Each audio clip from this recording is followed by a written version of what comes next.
Ce jour restera dans nos mémoires comme un jour sombre pour la démocratie, pour l'Europe et pour la France.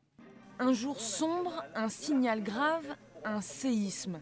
Le ton est tragique dans toute la classe politique.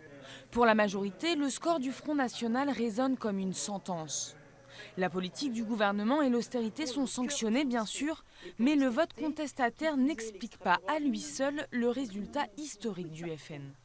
Au-delà, bien sûr, du vote protestataire, au-delà du rejet qu'un certain nombre d'électeurs ont voulu manifester à l'égard des partis traditionnels, il y a aussi un vote d'adhésion à l'égard des thèmes portés par ces partis sur les sujets européens, puisque c'est bien de ça dont il s'agit, et notamment sur la question de l'immigration, sur la question du retour au protectionnisme qui serait perçu par un certain nombre des citoyens comme plus efficace que l'Union européenne, donc le retour sur la nation protectrice.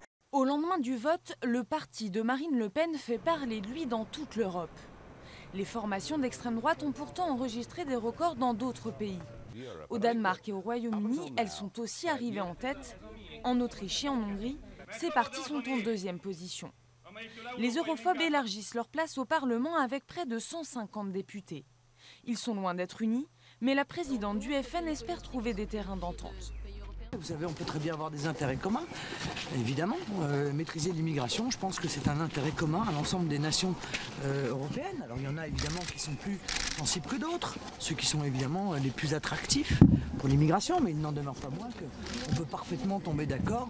Une déferlante nationaliste a relativisé. La montée des forces anti-européennes ne devrait pas changer la façon dont le Parlement travaille, le bloc pro-européen restant largement majoritaire.